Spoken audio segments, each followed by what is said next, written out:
Cool. Yeah. All right, we'll start. So Yeah. hello to everyone who is watching, bearing witness to this conversation today. I am so elated to be in conversation with my friend and longtime collaborator, an artist of whom, for whom I think incredible things. I think the world of you and your work. And I'm Daniel Alexander Jones. I'm an interdisciplinary maker. I've worked in theater, in music, in performance, and in visual work over the years.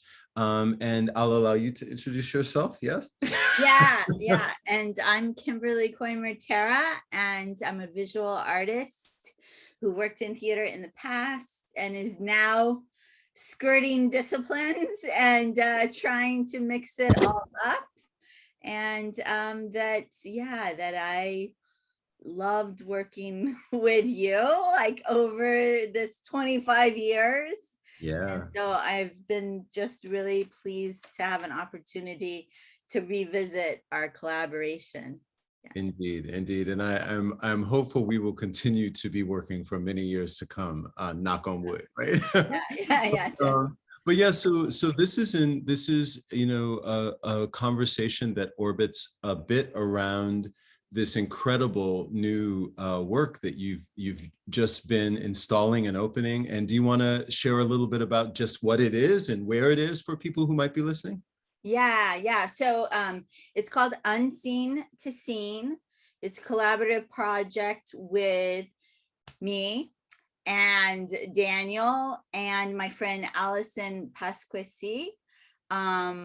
My mentor, Sylvie Minot, has been giving me direction and also came to work with like some Cal State East Bay students. And then the sound artist, Laura and Sarah, does our soundscape for the space. So I brought together a lot of people who like have really different offerings in the world. And we've created a site that comments on like, how do we reconnect after the pandemic, right? And how do we have a moment of reverence before we jump into what's next in order to like move into that more fully, more faithfully and more resourced, right? Like, so yeah, so we began with my part of the project is called Gestures Towards Touch, and we were making body casts of people's hands, and giving opportunity to just have small conversations about reconnection, like while we're casting, while we're making. And so I did this first with some students, and then we invited another class in, and it was really interesting to see them as my students as host of the event, that they became, like more invested, and like we're just inviting people in to like talk about this hard time, and to also just like, show them how to make the cast, like, which was like about like, our hands are so active, expressive. And so we started with a moment of, is there a gesture that really, signifies the pandemic for you? And can we capture that gesture and make it into a cast? So so that's where we started. And and then in your space, we're honoring more of your ancestors. From your family to your mentors, and then to Joe Mama Jones. I love that. I love that you talked about reverence, right? And when you're describing this moment, and the idea also, that stunning sense of your students going from practitioners to hosts, and the idea of hospitality, the invitation to be part of a thing, the invitation to, to risk a certain kind of vulnerability. And that aspect has so deeply defined my experience of working with you is that invitation and that sense of, I think of a reverence for subject matter, but also a reverence for process, i.e., the subject matter of this installation does deal with this crucial moment in our evolving cultural experience. But the process is one where it mirrored, your invitation actually mirrored the reconnection that you're hoping to imagine and engender, right? Yeah, exactly. And I was just really touched by, like, like with the different populations that I worked with, that it happened like each time. And Mm. that, like that it wasn't just like, let's go make some art, like, but it was like, like we started with this idea, and then it really was bringing reconnection, and it Mm. was bringing like conversations about, like, that like little conversations would just pop up as they're trying to, think about the gesture, or as somebody's holding their hands. Like there's one person who was holding their hands in a prayer Mhm. kind of Om symbol. Mhm. And they needed somebody else then to cast them. So Mm. there was like this Mhm. like really tender tending that was exchanged. Oh, I love that image Yeah. too, Yeah. Can you speak a little bit more about this question that, you brought up reverence, and I want to come back to that. Mhm. Yeah, yeah, yeah. What does that mean? What does that mean for you? And how do you see it activated in the work? Yeah, yeah. So the things that I built in your space Mm. specifically like come from this practice that I began when, I had this video of my grandmother making Christmas dinner. Mm. And I had played it in different video installations at different times. And one day, and then I'd been using containers for years in different ways, like to make bubbling video sculptures. And then one day, I put her behind a mason jar, like Mm. with a little tablet. And it was like, and then so the sculpture became something that was like jarring my grandmother, like Got it. behind Oh, water, got it. and that I could take her off the shelf and have a dose of her anytime I wanted. Love Right. Like, and that, and then just put her back, right? Like, it. and she The was original home preserved. remedy, Yeah, right? she's preserved, right? Like, in these jars. Uh, So anyway, so then in your installation, I'm extending like what I did there, like to your ancestors.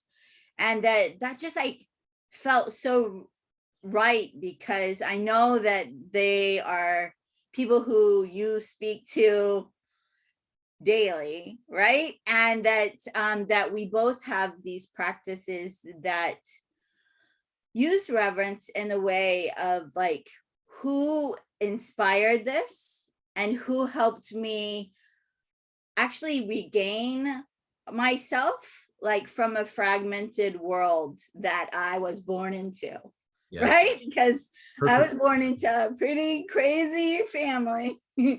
situation. And my grandmother, like, like her love really transformed that situation. Yes. So yeah, so I think like I don't know, that I see like that maybe that's related to fragmentation with you, or something. I'll Yes. let No, you say that. 100%. Yeah. But anyway, it felt really right to put them in. So let me hear what your take on that is.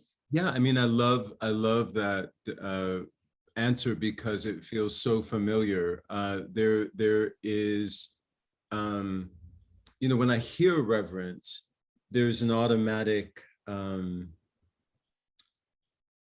a way that I bow when that word is uttered, right? Like, and it's not a bow of genuflecting as much as it is a reaction to the majesty, the wonder of our lifetimes in continuum. Like it's an astonishing thing that we we are born, we live, and we die in succession, and that there are these connections that happen. And that one of the writers that I remember speaking very beautifully about the relationship, particularly between grandparents and grandchildren, was Malidoma Patrice Sommet, who passed not so long ago, but he said that's the most vital relationship, in part because the grandparent is getting ready to go back to the realm of the ancestors. The child has just come from the realm of the ancestors to incarnate, and they have things to share with each other, you know, like gossip, information, rules, questions, requests, you know. And so I always think about the fact that there is nothing that I do in my creative practice, in my work, that I think of as civically minded, in the sense that I hope that it impacts people's connection and in relationship to one another in civic life, right? That does not come from this lineage. I have not invented anything, but I have taken what the lineage has offered, and I've played my versions of those things. And I've added a little of this, I've added a little of that, and then I hope to pass that along to whoever else is influenced by it. But the reverence for me is that place of recognizing that in the kind of earth-based traditions for everyone on this globe, if you go back far enough, right? No matter what your lineage, we all go back to some place where we connected back with cyclical life in relationship to the earth. There was a profound understanding that we are in continuum, and that when people leave their life, their body, they die, there is still the profound resonance of what they lived with in us in a very literal way. So that to me is why it's so important to call those names. My friend Kaneza Shaw often says a thing that I love is, when you just single out one person, you erase everybody else's labor, right? And that is a big part of this. And I think it's a deeply feminist, womanist perspective that I'm very grateful to have been raised up with. So it doesn't take any skin off my back to say, hey, if you like what I'm doing, look at these folks too. Yeah. You know, that amplifies everything. It doesn't lessen one's work to say we are part of this, and that you're, you know, the idea that you are in some way re-articulating canning with light and soul. That's amazing to me. I love that. And it's like, those are the shapes. And I think about that a lot with my grandmother, that like I learned to cook with her, and I would go very often, you know, she rescued me as a kid. So many grandmothers rescue their grandchildren from a lot of very difficult things. And I would go be at her apartment, and we would, you know, she would cook this or that, the other thing. And I learned from her that there's a recipe, but then there's cooking, you know, and like that she had her little touches, and she knew how to do this and that. And so I would be fascinated to see what the difference was between the recipe for me, which is like sheet music, and then the cooking, which is like jazz. Like I'm gonna be an improvisatory relationship to it. And so the reverence for me also acknowledges that there's always going to be something that gets lost in that recipe that you can only remember in your body. You can only pray through. It can't be transcribed. It has to be lived. And I feel that very much in what you've described. Yeah, thank you. I love that blossoming out from reverence. And I love that Lori, Carlos, and Robbie are there like as mentors. And the Lori Carlos piece in particular, that speech from that crazy YouTube Brothers and Sisters video, it just feels so contemporary. It feels like, you know, and also so important that she's talking about like her, you know, love for herself and the divine in her. And you know how that women are still trying to really own that and claim that and have, you know, the sovereignty with it, which I must say is related to Allison being, you know, making crowns Yes. for these women, like as responses, right? She built those crowns from responses that the participants were telling her about. Then she would go shape materials. She was kind of a costume designer for a specific person's like input that she gave her. Yes. Yeah, so I love that Laurie Carlos is there. Yeah, and that question of sovereignty, you know, is so key to both of their work, to the work of all of my mentors. But I think in particular, part of why, you know, they became very important in this moment is also because, you know, you and I both go back to histories of working with them in their work, and so it felt right to me that Laurie be here because Laurie worked with both of us on projects, right? And so you were also a mentee of hers and a collaborator of hers, and so you know how she charged a room with the refusal to accept anybody's, you know, mask, anybody's cliche, anybody's phone. You could never phone it in with Laurie Carlos. You never, you know, and one of the things that I know we wanted to address was sort of their lineage, like where did that work come from? So to say that both Laurie Carlos and Robbie McCauley were part of the original cast of For Color Girls Who've Considered Suicide When the Rainbow Is Enough by the late great Ntozake Shange. And Robbie was the swing. She was the understudy for all the roles when it first went to Broadway, and then she took over as the Lady in Red and went through also the national tour. And Laurie was the original Lady in Blue, won the Obie for that role, and stayed with it through the run of the Broadway show. So they were not only, you know, anchor performers in it, but they, you know, part of what always gets hidden is the collaborative work at the core. And they were very much part, all of those women were part of shaping how it lived, that it was very much about, you know, the knowledge that Shange had, that every one of those artists carried within her a wealth of knowledge, a wealth of expertise, a wealth of precision in utterance. Like that they could speak it, they could gesture it, they could sing it in ways that were incredibly particular to them, and because of that could resonate out and touch everybody. And that way of working, you know, so much of that comes out of you know, the long tradition, I think, of the music, of the blues, of jazz in particular, which really undergirded that era, and free jazz as they called it, or astral jazz as they called it, where what happened was the melody, the recognizable aspect of a song that would be returned to again and again. At some point, these artists said, we want to depart. We want to go on a journey. We want to, you know, explore without exploitation. We want to go on, we want to figure out what else might happen to our consciousness if we leave behind the patterns and the stories that we know.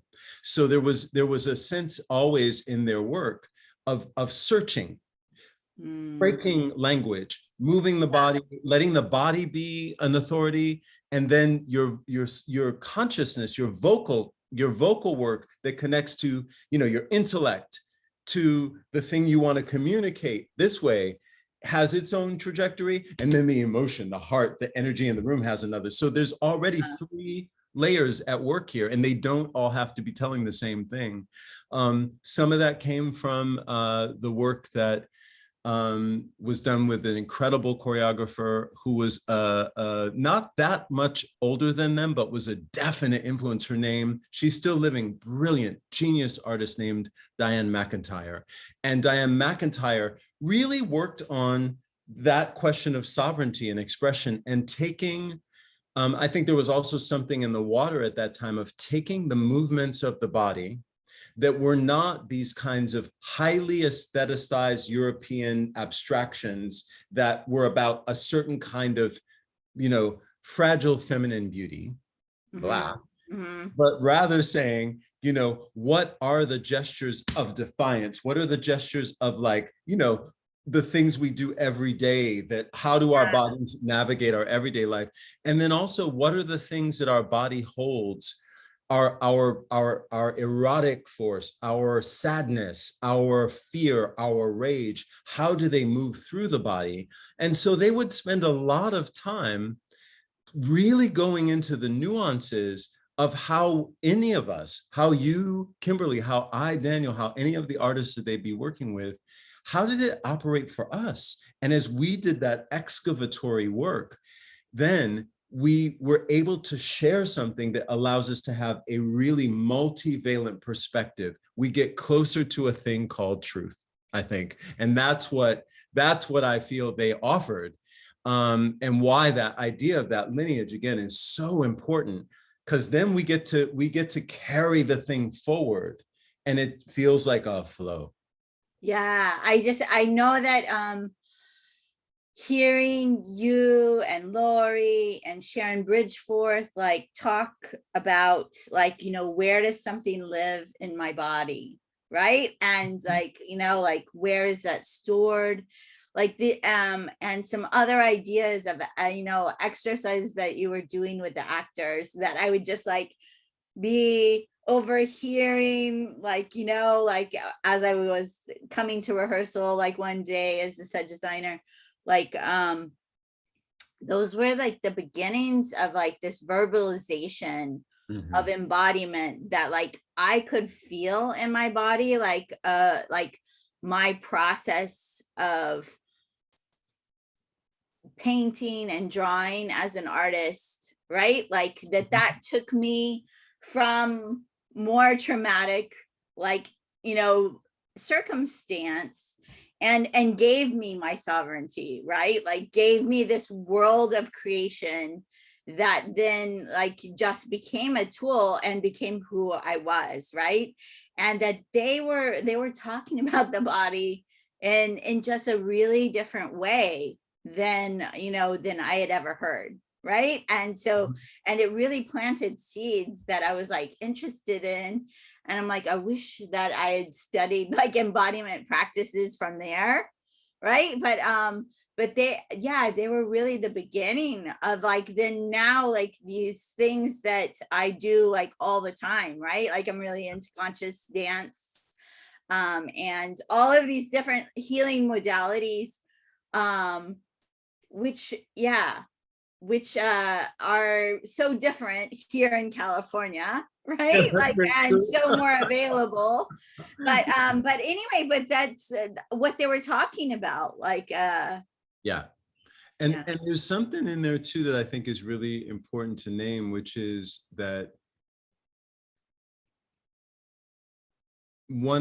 I'll approach it this way to say that at least within Black American culture, there's always an understanding that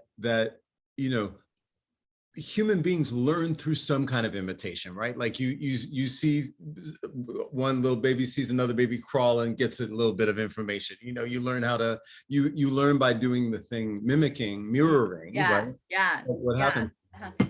And so connected to that question of lineage, right? Like, yeah, for sure, there are going to be ways that, phrasing or certain color choices or certain habits of movement are going to be inherited things that are repeated. But the value always comes in the rite of passage where you then have to somehow figure out how you're going to voice your own distinct thing, which is not an imitation of someone else, but is rather a way that you have voiced your own distinct expression. And you contribute that, I think, again, to that river, right?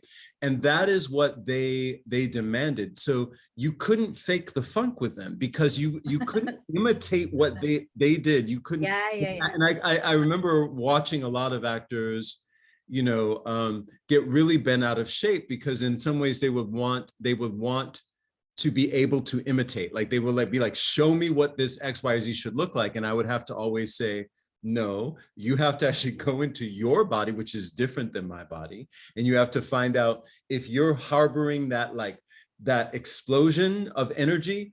And for me, that might be living down in the left side of my hip. For you, it might be behind your ear. I don't know where it is for you. So you got to go get it. And then when you get it, your accessing of it is going to torque out in a very different way than it would for me. And that's what makes the beauty of those distinctions. And I see that in terms of what your work has always been to me. It has never felt derivative or repetitive of somebody else's thing. It feels like you do, like you just said, like you got that spur to start thinking in very deep ways about embodiment. And you did, and then your work looks like itself, and it's embodied work. And I think that the message for me in there is we all have to go in to those shadowy places, to those fraught places, to the places that whatever traumas we've gone through have made a verboten sign in front of, like, don't open that door, don't look inside that place, right? We all have to be willing to be embarrassed by our journey toward utterance, right? We all have to be willing to do that hard work, because genuine sovereignty does not come from somebody outside of you. It does not. Nobody can grant you that. And unfortunately, because of our, the misogyny at one extreme, the sexism at the other extreme is all the same poison. Because of these histories of racism and xenophobic belief about the idea of an other, that there's just so much violence when you start to assert your sovereignty. And that's one of the things I saw in that clip that you picked from Lori, is like, by merely occupying her selfhood, she's attacked for simply being, which is what happens for women, right? In general. Now, my question for you next, if I can go, is to talk about that thing of moving impulse to utterance, right? And so can you tell me, like, when you're getting ready to make, when you're, these incredible assemblages that you do, where does it start for you? And maybe with this project in particular, you spoke beautifully about the hands, and you told me about the jar with your grandmother, but like this whole world, where does it start? How does it move through you? And how does it start to come out into form? Yeah, so there is something in what you were talking about last that I want to address and then move to there. Love it. But so what I want, right, like with this, like doing the hands with other people and showing people your ancestors, showing reverence for other people, is to just have this process of embodiment come more into consciousness, right? Like that if everybody is more engaged in their own body, right, probably then they're more connected to the earth, right? Probably they will be more conscious about how they treat nature and probably have a more active relationship with nature, be more conscious about what they're consuming in their body. And yeah, so that's also the conversation that I was really trying to move forward with the work, because I just think, like, the more that people actually like get engaged with their own self, then they can be more empowered. And that's revolutionary, right? And yeah, that some people are really threatened by that, because they see it as a threat to religion or hierarchical structures. So yeah, so anyway, I just had to say that. Love that. And then that my process always starts actually from some kind of movement, which is why like then I had to go and study movement now, right? That I think that I did casting with different people, and I had a mask that was really important to me. And I guess that maybe that kind of capturing of the body Mm, made me think about how could I use that with other people, with more people, because I wanted to do embodiment practices with like a smaller group of people and give them some sense of empowerment, mhm, like, mm. and where could we begin, and where could we make remnants of that process that then could become something that we shared with public, right? And that body casts were the modality that seemed appropriate, like, and just, yeah. Oh, I love that. And I love that sense of understanding it as process, meaning it's no one moment in time defines the whole thing. Although it could have like that fractal idea that there's information there that can expand out for us to consider. The most important thing that I hear in that is that you're really going to be on a continuous journey. And all along there's the invitation to, I think, move toward what you don't yet know, you don't yet have experience with. And I do believe that's why it's so profoundly threatening. And I think we are caught in a tremendously violent and terrifying time in our nation where that the fear has aggregated in such a way that it's wrenching so many things away from our popular, civic foundation, Yeah. from the overturning of Roe v. Wade to the decimation of voting rights ad nauseum, and even the emboldening of this kind of gun violence through you know the really the I don't even have a word for it. It's so horrific what has been done. And all of this to say that when something is threatening, it should be obliterated, right? Like that impulse to say we must return, retain, shore up the thing.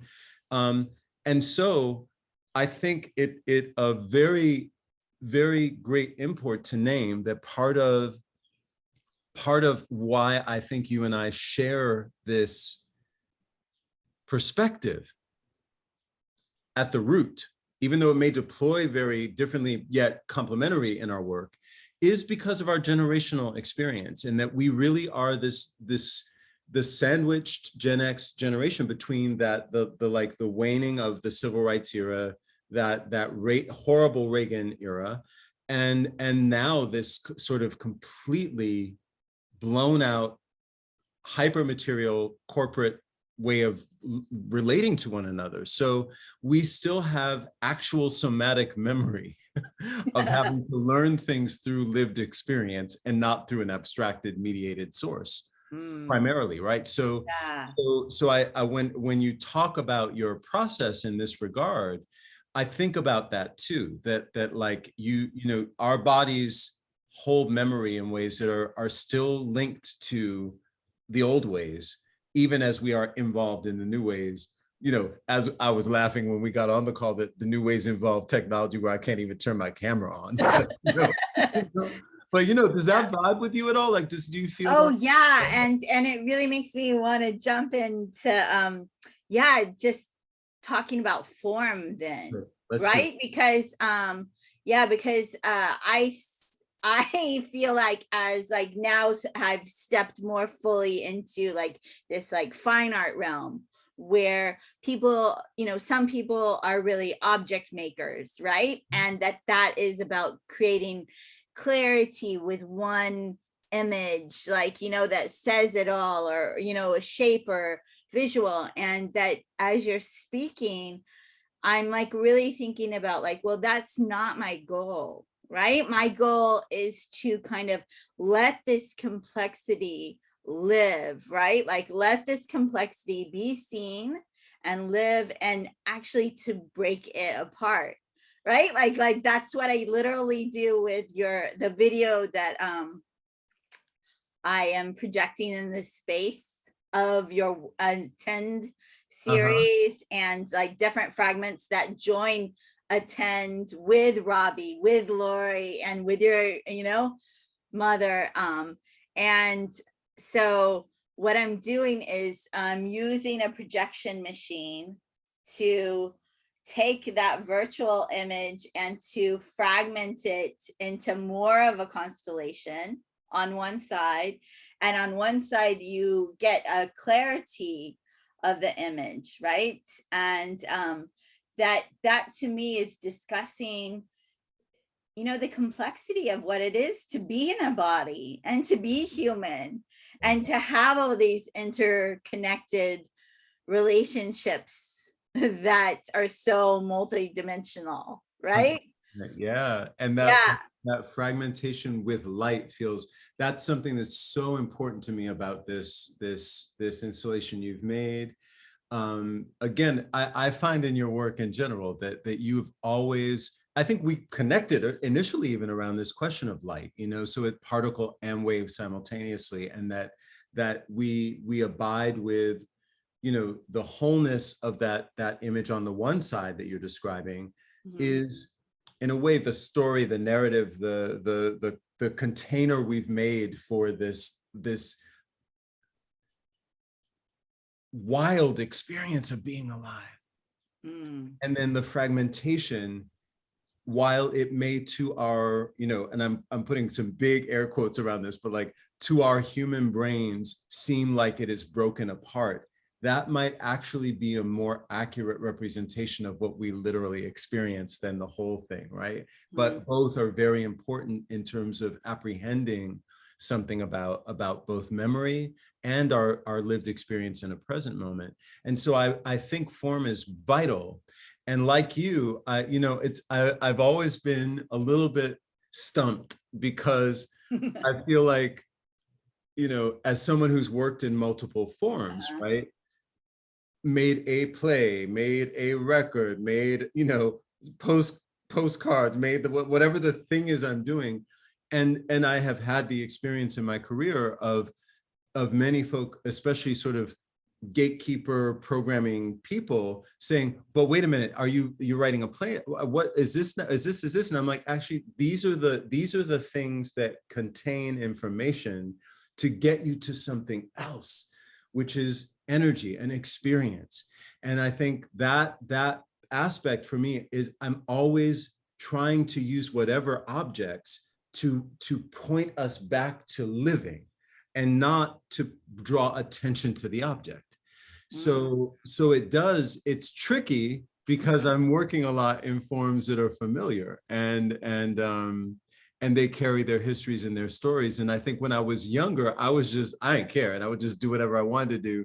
And now I still don't care about bucking a system or what have you, but I'm more intentional now about saying, let me be more deliberate about the meanings that tend to attach themselves to these forms, so that when I'm working, I can disrupt, or I can repurpose with greater clarity, and yeah, I don't know. I mean, I continue to think about the fact that when the things that have moved me the most when I've gone to see work are things that they destabilize the way I see, right? They destabilize the meaning that I might want to give something. It makes me feel untethered to my usual story. And I love that because it brings me back to the feeling of being alive and being curious, and if there were one thing that my grandmother, taught me, is to stay curious always. And I think it's what made her such an ascended human on the planet while she was still alive, is that whenever she met a new person, she was really, of the people I'd ever known, the one who most exemplified this. She would be so curious, who are you? like she would want to, it would open immediately to, I am meeting a being I've not met before. I am in the presence of wonder. And it doesn't matter who you are. And that principle, woo, we don't have that in this nation anymore. We don't have that here. We don't have that here. That's, yeah, it's so true. Yeah. I'm also really, I'm thinking too about that question of meaning, and like for you, Mm-hmm. I'm good. Remembering something that I'm thinking of a Lori quote, right? Uh-huh. In one of the rehearsals of one of the shows, and she would say this many times, but I'm trying to remember my first time. But there was an actor who, and this wasn't a show that I ran, but I was observing her rehearsing another artist show, and the actor kept asking, well, why should I do this? What's my motivation? Very psychological, Uh-huh. Uh-huh. approach to something. And Lori would be just put your hand there. Just put your, like she would just get them to do these things. And they were like, but why? And at one point they said, well, what will the audience think? Will the audience understand? And she said, fuck the audience. I'm not here to tailor my work to a preconceived idea of what someone whom I do not know might or might not think about what it is I'm making. And that caused a lot of in the room, people like, what are you talking about? And I've, when I've told that story before, I've had people get up and leave the room. They're like, how dare you say, as though it were to say, I don't care about them, versus saying they are not a collaborator in this part of the making. They are a collaborator once it's alive in the world. And then there's another experience that's going to happen when they're in that room, bearing witness, sometimes being asked to participate, sometimes having their own impressions. But I, as an artist, I can't control that. Yeah. I can't control that. So I don't want to. What I want to do is make the offering really, really clear. So to me, I'm not invested in everybody coming away with the same meaning, which seems to be such the thing. Is like, which I think is why a lot of this work that we see now, especially in Hollywood, even for example, like in terms of pop culture, what's going to happen before the movie even starts, because it's all been, it's so much about everybody being on the same page. Mm-hmm. And I'm like, it's good. I like candy too. I enjoy eating candy sometimes, but sometimes you need to be stabilized. So how about for you? What happens with meaning, narrative in your process? Yeah, well, narrative is not necessarily in my process at all, but meaning, yeah. And the idea of that you have to find the truth, right? Like in yourself and in the work first before you deliver to somebody else. So I guess, yeah, by wanting to engage community, right? And community being both like public and my students, and then like two artists, right? Like you and Allison, like by engaging all of these people and saying, how can I be like a host in some ways to these holding these truths of other people and giving a process, right, that allows them to be expressive. And to also have the conversation that I'm really interested in, right? Like with Allison, we're really talking about like some feminist issues and how do we discuss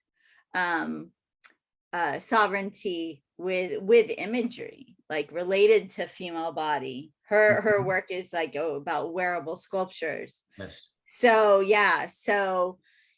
to me, I feel like kind of like trying to make these abstract ideas, like like shaping them,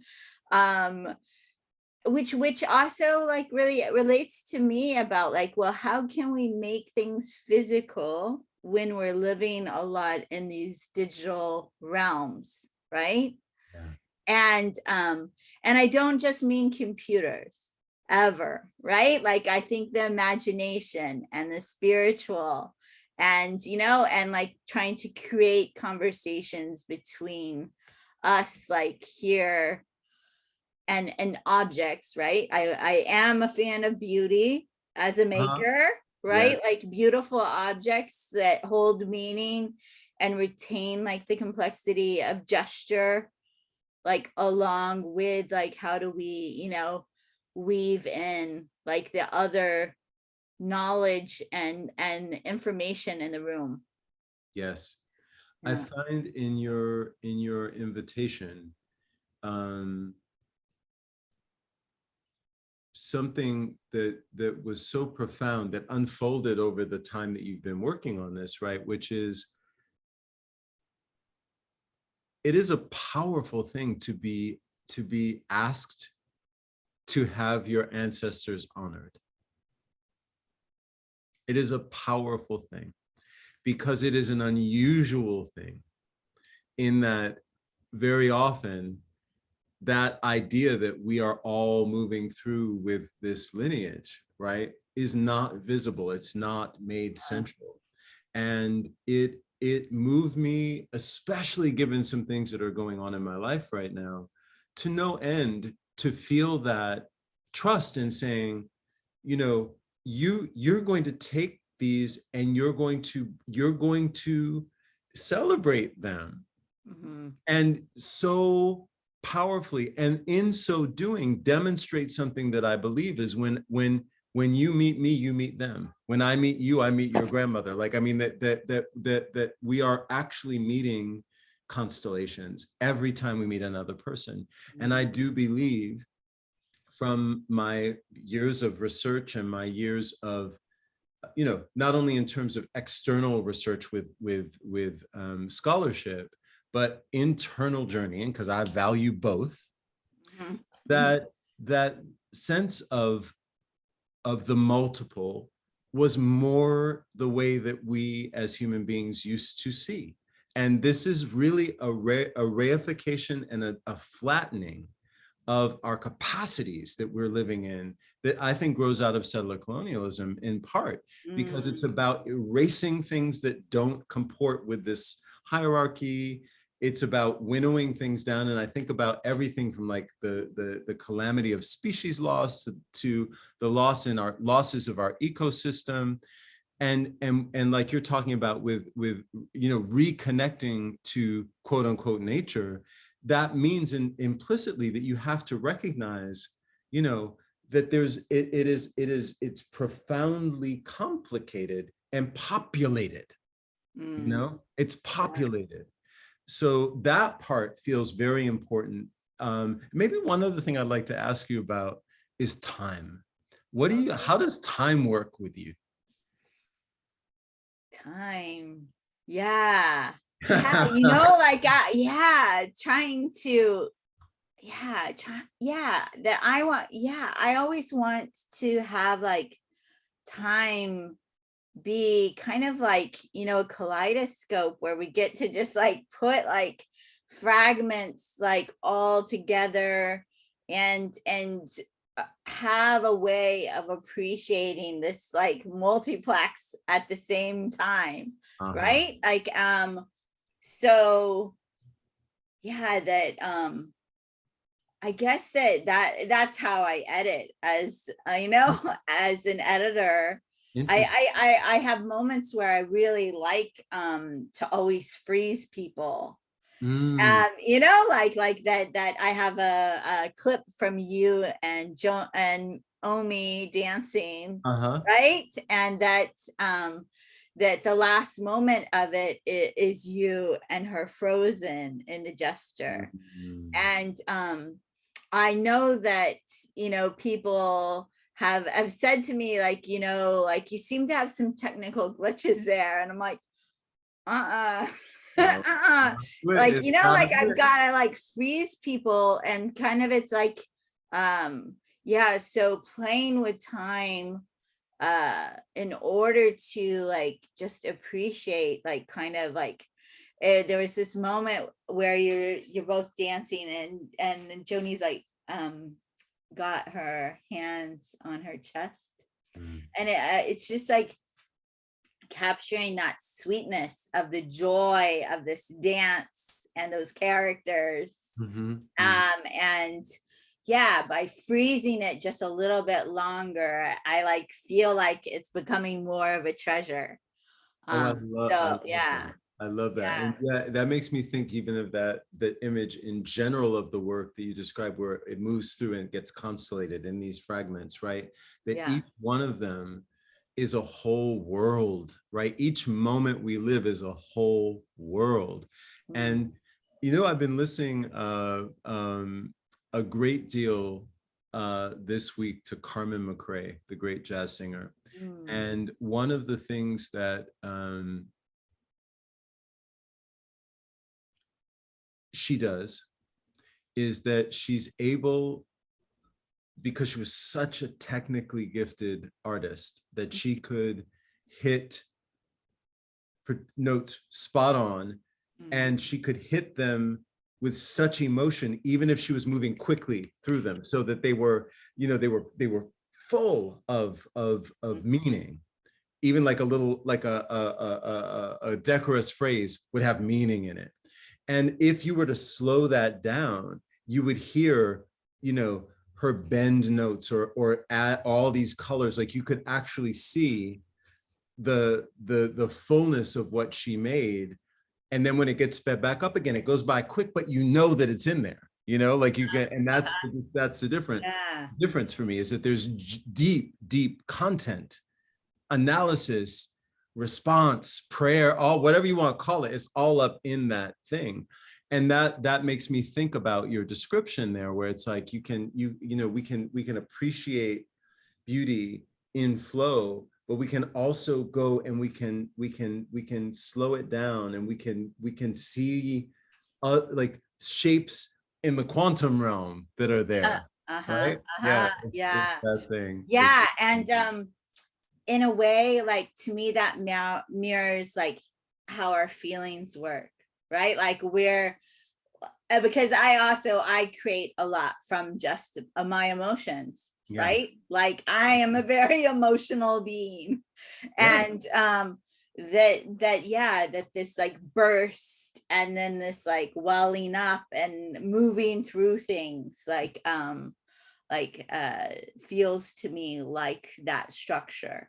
Yeah. And that, I mean, I will say, you know, as we wrap up, that one of the things that has been so true for me in working with you since we first started in '95 has been that I find that a consistent part of your practice, that the reason I have always felt that the work you made for our collaborations in a theatrical context was so inimitable and exquisite was because it was so full of emotional information.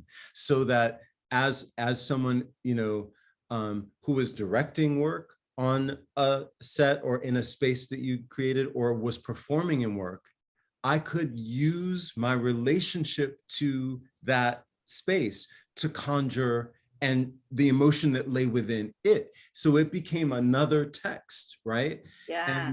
And that is a very, very, very powerful thing. So and it's slightly different. And I want to make this distinction between the otherwise glorious work of many other designers, where there is a symbolic relationship to that meaning, but yours actually, it's like ritual objects where they are suffused through sacrifice of some kind with life force. So they are actively vibrating, and they are carrying meaning, and they are making narrative on their own before you ever go in there. And that's why for me, it was like, we could always play jazz in your environments and on your sets, because they were the gift that kept on giving. And I think that that's part of what I'm sure, you know, folk who come to see this installation will find is like, it's gonna keep talking to you, you know, like, and you're gonna go buy one thing and come back around as you see it again, and it's gonna be in a completely different place. And so